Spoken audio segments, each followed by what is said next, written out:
Good evening. Culture of Peace. MA Philosophy MPY 001 MGP 005 Block number 1 Unit number 4 Culture of Peace. Introduction. Just as war begins in the minds of men, peace also begins in our minds. Preamble UNESCO. Societies, irrespective of their position on the scale of material prosperity and richness of culture, can be or have ever been fully peaceful. It is claimed by many that as the level of material well-being rises and human beings would enjoy the fruits of escalating well-being, morality would gain in strength. It would be quite possible to control, if not completely eradicate, men's aggressive behavior. As a matter of fact, the whole thrust of the worldview, grounded in liberalism, underlines the need for economic development for ensuring eternal peace. However, the fact remains that the belief in economic development as the sure promoter of peace is misplaced. As Gal- Galtung points out, there is nothing that seems to confirm the widely held idea that a major increase in the standard of living of the world population or a fairer distribution of the fruits of men's labor would contribute significantly to a more peaceful world. A better distribution may solve internal problems but at the same time free resources for external aggression. Insofar as interrelation between nation states is concerned, the rising standard of living poses, as Galtung underlines, a threat perhaps only to peace at the international level. However, there is no guarantee that increasing wealth is an effective means of suppressing aggressive behavior. It is not the riches that make a society peaceful. History offers numerous examples of peaceful societies that stand at the bottom of the scale of material well-being. It also confirms that as men grow rich, they tend to be more aggressive. Thus, the question of what sustains peaceful behavior has to be explored not in terms of a rising standard of living, but in terms of other factors. The search of such factors must begin from the recognition that all societies are characterized by peaceful as well as aggressive behavior. More generally, peaceableness and aggression coexist in clusters of attitudes and behaviors present in varying proportions in most societies. It reflects the basic human need for bonding on the one hand and the quality and the equally important need for autonomy for personal space on the other. Violent and non-violent behavior characterize every society. It displays a pattern of intermittent violence alternating with relative periods of peace. The alternation of intermittent violence and periods of peaceful existence is testimony to the fact that culture of peace is not that strong to prevent this alternation. But what does the term culture of peace signify? What are the factors that create and sustain culture of peace? Both peace and aggression find their place in the minds of men. To make a culture of peace stronger involves the training of mind. However, man lives in society and society's character and process have a great bearing on what an individual person thinks or does. It is therefore necessary that there must exist in the society certain institutions and practice that induce men to be peace, peaceable or prevent a fractious situation or arise or to bring to an earlier end when it has arisen. Aims and objective. This unit would enable you to understand the meaning of culture of peace, the modes of controlling aggression, supportive structure of culture of peace, institutional mechanism of keeping peace, need for peace. Although the ages human beings have hoped and worked for a situation that would make peace a durable, if not an eternal phenomenon, The need for peace as well as aggression arises from the very conditions of man's existence in this phenomenal world. Man needs peace because its absence does not augur well for the realization of his life purposes.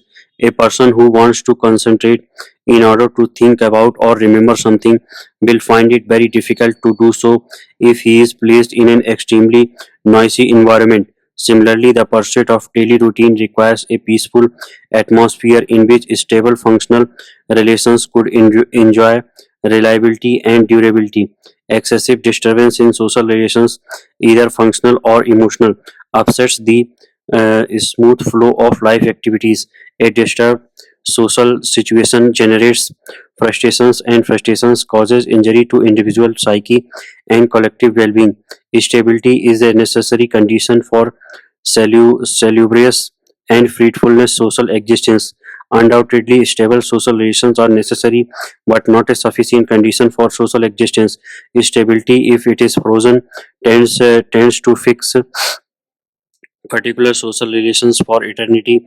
It does not allow innovations, deviance from settled ways of thinking and doing, and blocks change at its source. However, people want to do something new, something different from what they have been living with, and experiment with ideas and things that differ qualitatively from the prevailing ideas and existing things.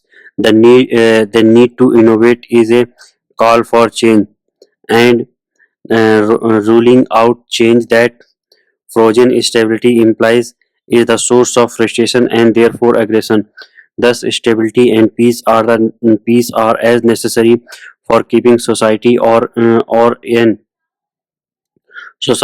an even keel as change is essential for pushing society forward on the path of development, peace, and aggression. For a benign social order, both stability and change are necessary. Change is upsetting and disturbing. It disturbs established modes of thinking and doing and shatters the sense of continuity and certainty. It is therefore necessary to neutralize the consequences of change, to gently steer establish pattern of personal existence and social interactions. If the pace of change is rough and faster, its consequences might prove dysfunctional.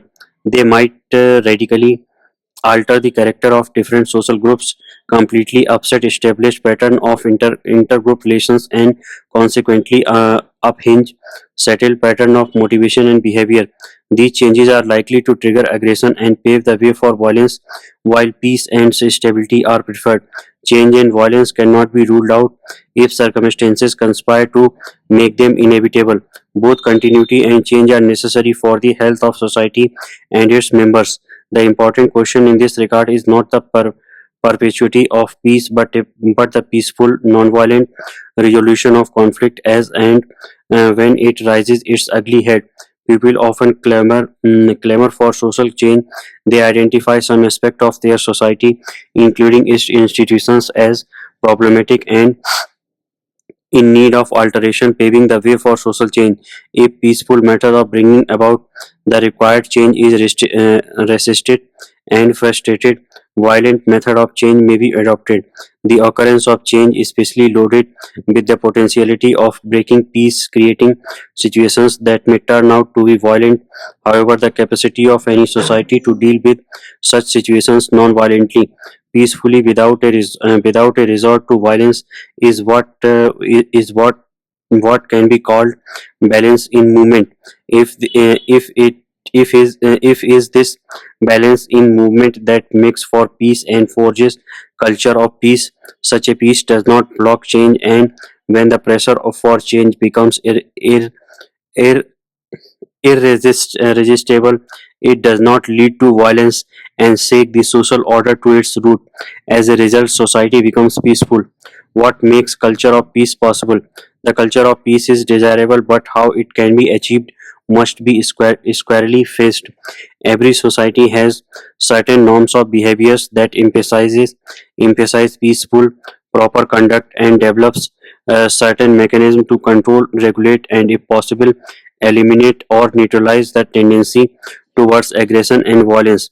Broadly speaking, two classes of such mechanism, internal and external, can be identified for the purposes at hand. Both internal and external mechanism of controlling individual motivation and behavior aim at promoting and ensuring compliance with certain standard of personal and social behavior so that interpersonal, intergroup, and international relations do not turn out to be violent, and that if and when contestation promises to transform itself into violent conflict, whether organized or not, best counsel would block this transformation from taking place. External measure of compliance. These two kinds of control mechanism are found in every society. However, they differ from each other in the sense that while some authority outside the individual himself imposes external mechanism, internal control mechanism depend for their efficiency, especially on internalized norms of behavior, ridicule, reprimand, punishment. These are some of the examples of external mechanism. They are expected to instill in the individual a sense of shame and regret for the infraction of norms of behavior that society has accepted and expects its member to adhere to. For example, Jainism, a religion that does not approve violence in any form, relies on ridicule and reprimand and sanctions. The use of such derogatory words are dik, ha ha, etc. to generate a sense of shame and guilt in the person guilty of some improper conduct. We all are familiar with the use of slap and rods in the case of those children who are supposed to be guilty for quarreling and for their resource to violent acts. The methods of controlling and regulating behavior may not be socially sanctioned, but they are usually socially practiced. In addition, there are certain institutionalized mechanisms that every society, whether primitive or modern has access to for enforcing compliance. There are informal methods of settling violence conflict. These methods range from mediation to informal methods of settling conflicts such as caste panchayat and bijil panchayat. Their efficacy depends on the fear of social boycott that may leave a person on the limbo of isolation and stoppage of social relations if milder punitive measures fail to be effective. This method is known as boycott. A person unfortunate enough to invite collective punitive action of this kind virtually becomes a non-person.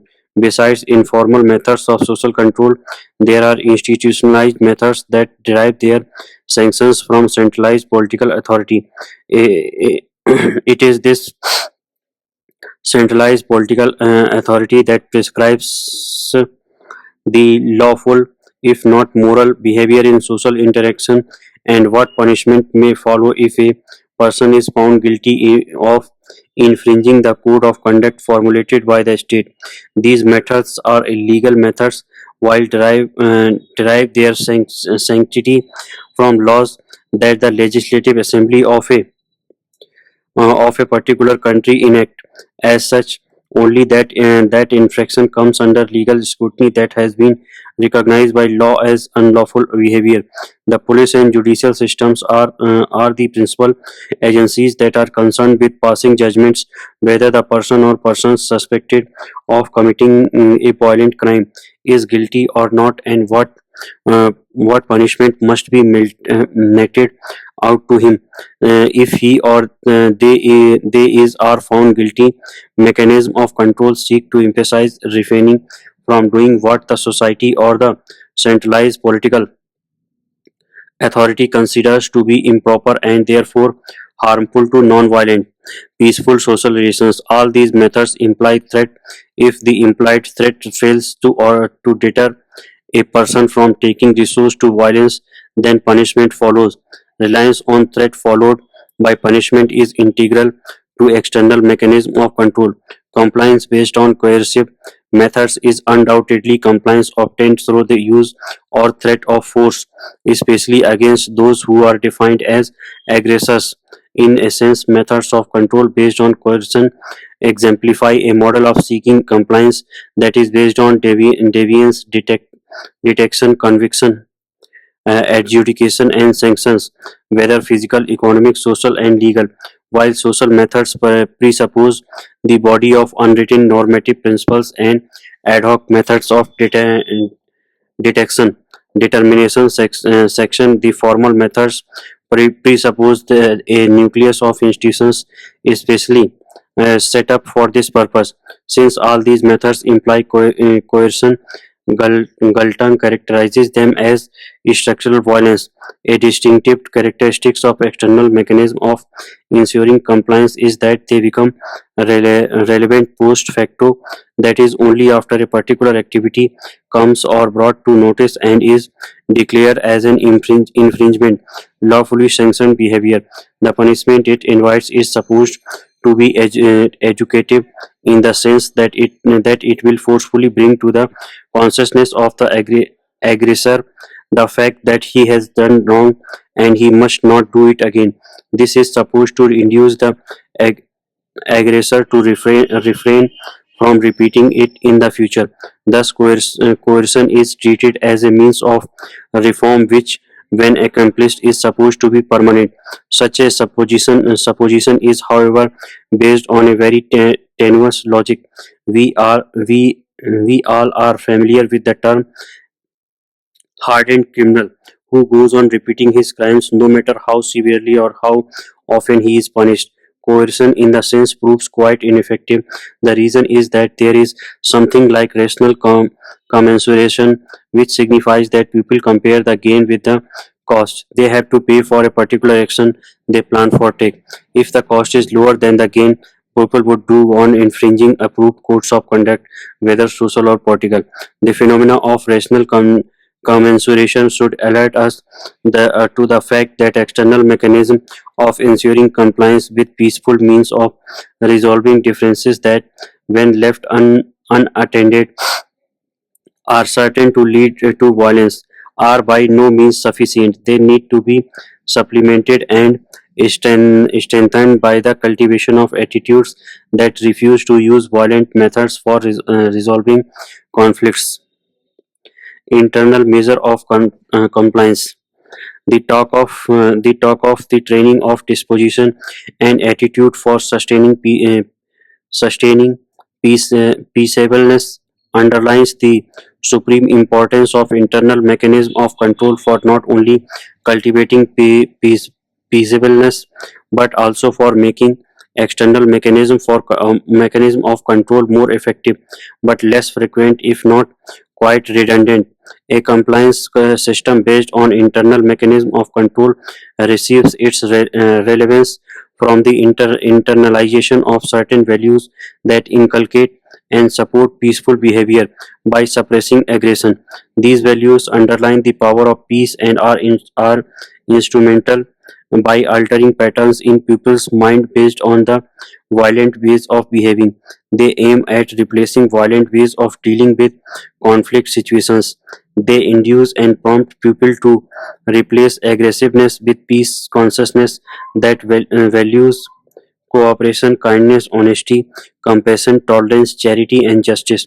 Once internalize, these values prove durable and are capable of in, inoculating the people against the attractiveness of violence. Internalization of values and that engender pe- peaceableness creates an internalized desire to comply with the norms of peaceful behavior. It is a behavior that is institutionally necessary and is internalized as a need disposition in the personal system.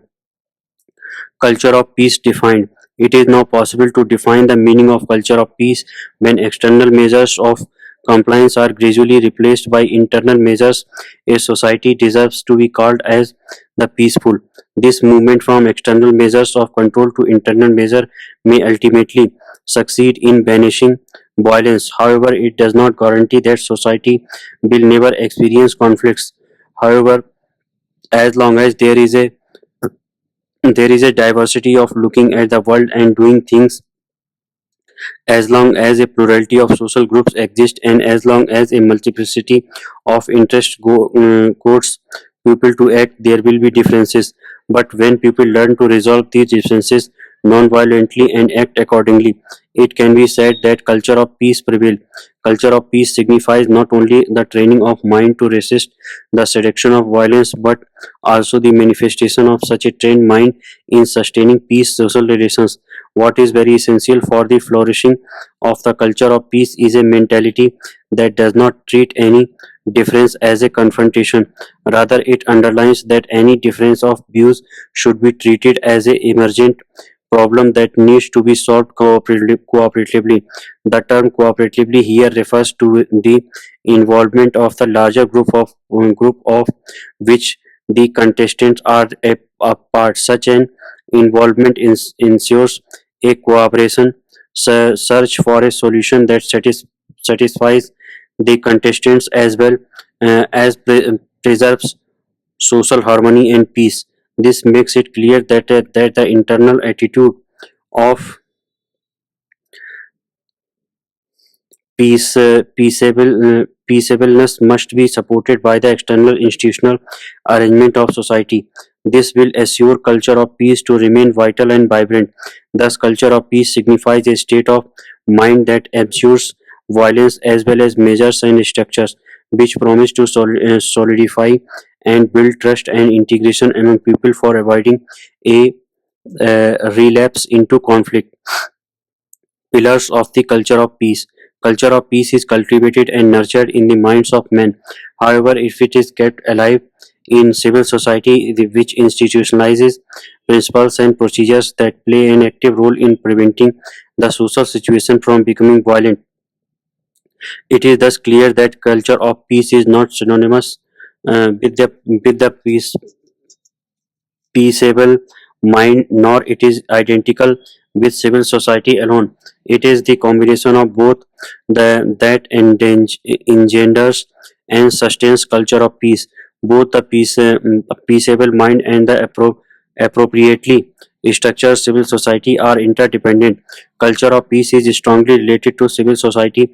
However, stronger emphasis must be placed on the skills, processes, and institutions that enable non-violent solutions in the face of serious differences, and on the attitude and values that make peaceful behavior possible.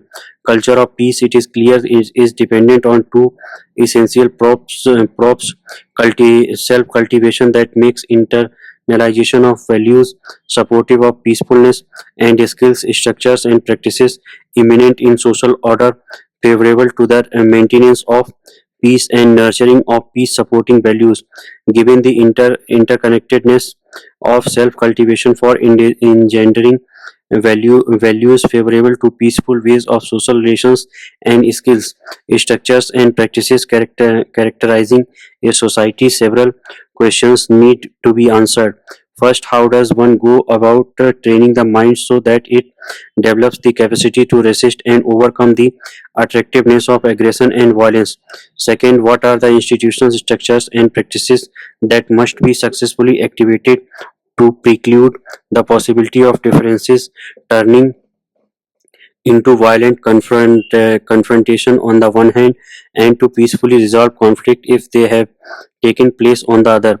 And lastly, there have been of late several serious attempts to suggest ways and means of generating culture of peace to assist conflict societies to resume work of reconciliation, begin the necessary enterprise of building peace and enjoying peace. One of such programs is UNESCO's Culture of Peace program, initiated in 1995. This program consists of six components, and it is expected that if all these components are embraced by nations, war-torn societies will turn into harmonious, peaceful societies. The six components are helpful in elucidating the goals and in methods of intentional development of peace culture. The first component refers to the need to redefine power not in terms of violence or force, but that of active non-violence. Peace as active non-violence is considered not only as a means of controlling aggression but also treated as the instrument of peaceful change. The second component underlines the need to demolish the structures of hierarchical vertical authority and the installation of an egalitarian democratic system in its place. Democratic system is to promote participation by people in making decisions that affect their lives, while the third component calls for doing away with secrecy and control of information and insists on the free flow and sharing of information. The fourth component concerns gender inequality and male domination. It insists on power sharing between men and women, promoting especially the caring and nurturing capabilities traditionally associated with the developed by women. Two more components relate particularly to the need, on the one hand, to call an end of exploitation that has characterized the culture of violence and war, and on the other, to infuse in the minds of men the value of initiating the process of mobilization of people that aims at promoting understanding rather than defeating an enemy. It is hoped that if all the components of the program are embraced without any reservation by people, societies, and nations, culture of peace will supplant culture of violence and consciously and actively pursues a course that will allow a peaceful society to flourish. It must, however, be pointed out that all these six components of the UNESCO's Culture of Peace program are simply goals to be achieved. However, it is not clear how these goals are to be achieved. They are goals worthy of pursuit by human beings if they are to live in peace. However, without pointing to the ways and means of realizing them, they do not serve any significant purpose except to direct us to some ideals that we must live by. There is a fundamental difference between knowing virtue and having virtue. We may know that what virtue is, however, our own limitations and situational compulsions, such as the lack of opportunity, could make us unable to actively pursue them. It is also possible that a social order is so diseased that it does not allow a person to rise above the sunken morality pervading it. It is important to internalize a process of living that allows a person to illumine the nooks and crannies of his existence by the light of these ideals. To live according to the ideals contained in the six components is not possible by embracing Immanuel Kant's principles of categorical imperative. The principle does not allow of any exceptions to the rule of sticking fast to the norm of behavior a person has chosen as a guide to his action in all circumstances. However, life is full of compromises and exceptions have to be made not for convenience but for preserving peace and harmony. Moreover, a person is forced by circumstances to choose between competing values and may find it uh, well nigh impossible to adhere to the principle of action he has committed himself to follow without wavering. These two factors underline the limitations of drawing a list of virtues worthy of pursuit by human beings without pointing to the way these values must be cultivated and made an integral part of one's existence. Further, there seems to be confusion between the means and the goals in the UNESCO's Culture of Peace program. Take, for example, the component that stresses the need to redefine power not in terms of violence or force, but as active non-violence. Man as an economic man, man as an economic man requires him to compete with others for satisfying his material needs. He has necessarily to rely on his capacity to outrun others in the race of life. It is this need that makes power as violence, or force so central in man's life today. Without doing away with this conception of man and mitigating the consequences of the activities of man, qua economic manpower in terms of active non-violence cannot be redefined. Also, there are such components as pulling down hierarchical structures and erecting egalitarian democratic structure in their place. However, they are, if anything, conditions in which non-violent action gets a flip. Democratic structures in themselves are not enough to instill in man the virtue of active nonviolence. The attitude of nonviolence is prior to democracy and sustains it in real life situations. It is enough to show the limitations of the UNESCO's culture of peace program. What needs to be emphasized is as UNESCO itself recognizes defense of peace is cultivated in mind. The mind is molded primarily in family and secondarily in society, and social life and relations are imbued with and under guided by the worldview. Thus there is a chain that links three factors in close interaction insofar as culture of peace is concerned. The first link is this chain is the worldview that posits the idea of man. Since the idea of man is creative, not scientific, man becomes what he considers himself to be. Influenced by this particular idea of who man is, man creates his world, which in turn defines what and how he should or should not do. In order to apprehend and appreciate the nature of the culture of peace, it is necessary to identify the type of worldview that shapes the mind to act in non-violently ways, eschewing aggression and violence. Worldviews generate belief systems which in turn influence man's orientation and action. Belief systems engender conceptions that are held and shared by the members of a society, both implicitly and explicitly, about the nature of humans, the world, divinity, and the world beyond. Belief systems do not emerge out of nothing, nor do they find their origin in mere practices. As Mikhail Oakeshott wants us to believe, they are grounded in cosmology, which performs these functions at one. First, cosmology offers an imaginative account of what lies in the world that is beyond the phenomenal world. Usually, it posits a divine entity as the creator and preserver of the visible world. On this account, the created world exhibits order, the source of which is again the divine entity. Secondly, it tells us about the our place in the in and relationship with the larger conceptual world. And lastly, it identifies this larger conceptual world as the source from which human beings derive their sense of truth, meaning, and value. Religious beliefs find their origin in cosmology of one kind or the other.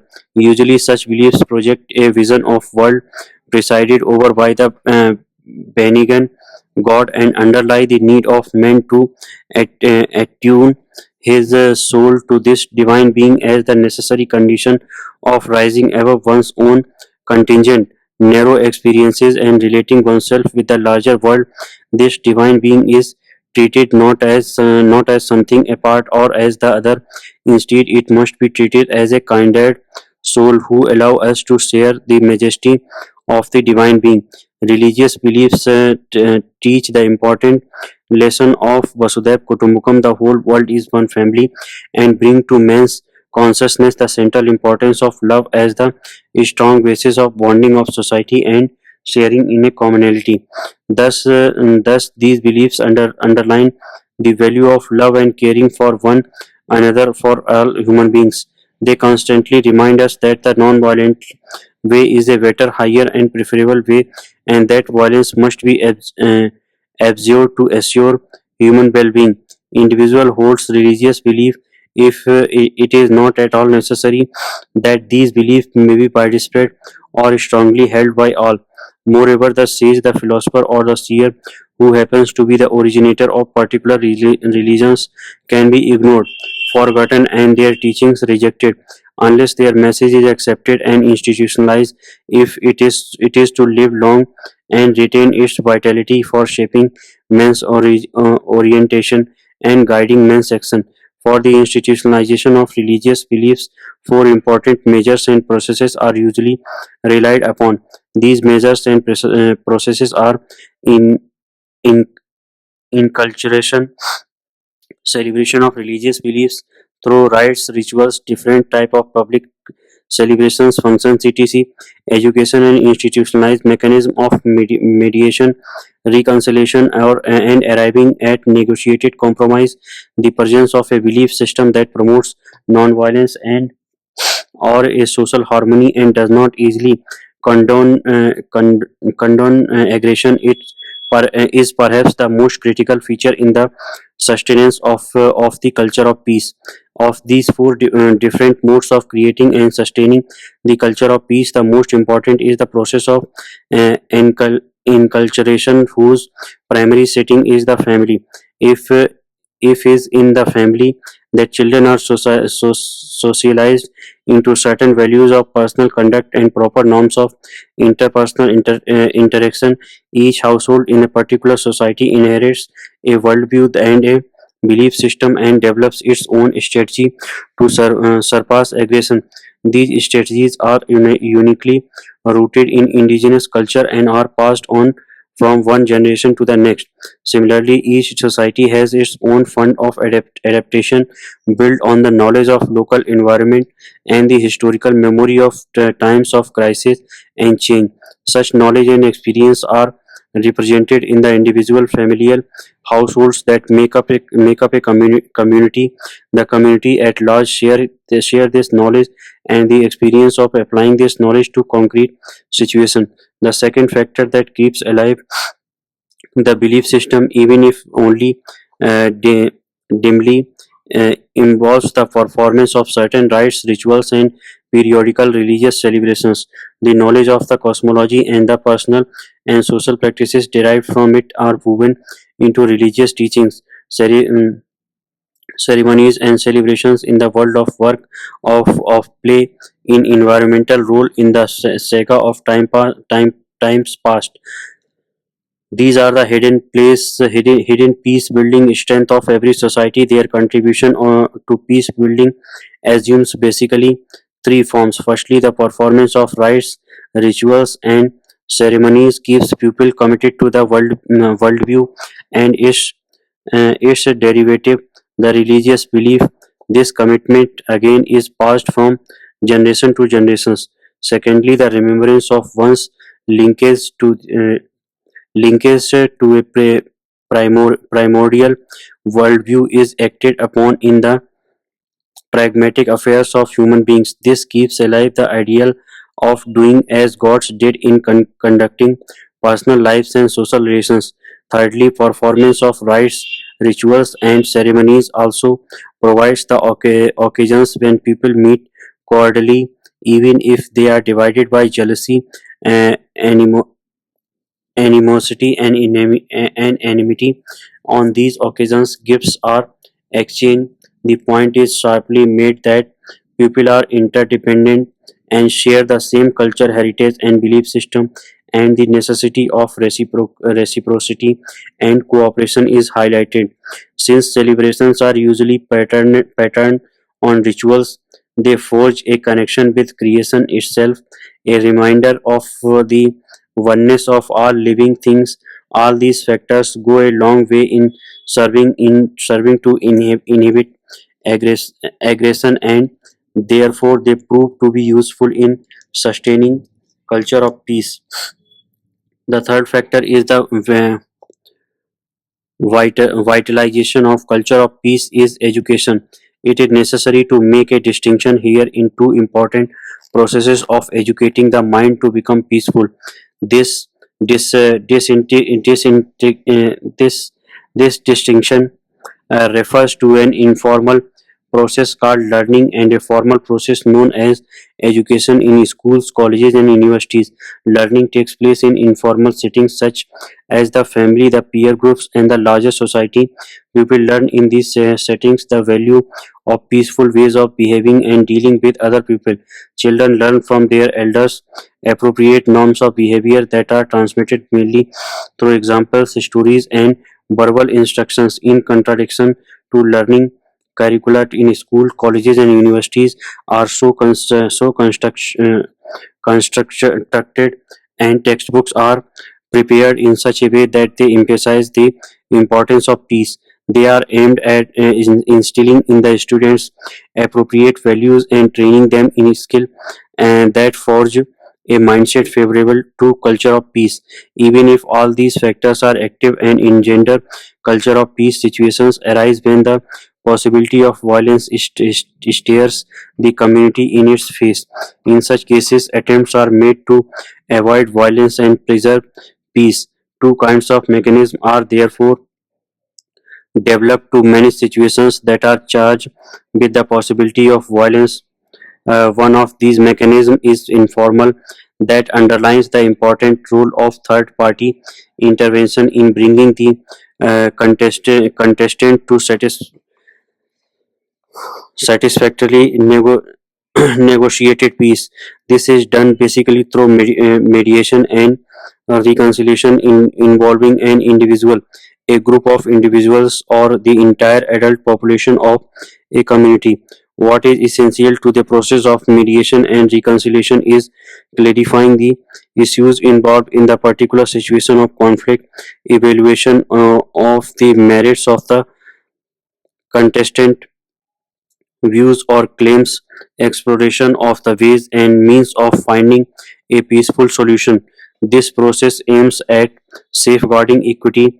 In contradiction to this, there is a formal process involving legally established panchayats. These are statutory bodies armed with the authority of deciding the cases brought before them. The panchayats give their verdicts, which can be appealed in higher courts on the basis of legality, not equity. Then there are judicial and criminal courts which take cognizance of certain crimes and claims of entitlements and give their verdicts, which are binding unless reversed by higher courts. Summary: it is clear from the discussion above that culture of peace has a very crucial role in keeping a society free of violence. It is also clear that culture of peace involves primarily training the mind so that it can eschew violence and develop both the capacity and the habit of behaving non-violently. Culture of peace grows in the minds of men. To be sure, it needs nourishment from certain elements in the society at large. However, society plays only a supportive and prescriptive role in generating and sustaining culture of peace. The principal role is that of the individual members of society. Even if a few of them commit themselves to peace, society can eventually become peaceful. It is in this context that Mahatma Gandhi's observation assumes significance. It is very optimistic about the prevalence of peace in the world. He says, my optimism rests on my belief is the infinite possibilities of the individual to develop non-violence. The more you develop it is your own being, the more infectious it becomes till it overwhelms your surroundings and by might oversweep the world. Thus, the foundation of culture of peace in a society is the peace in the minds of its members. Thank you.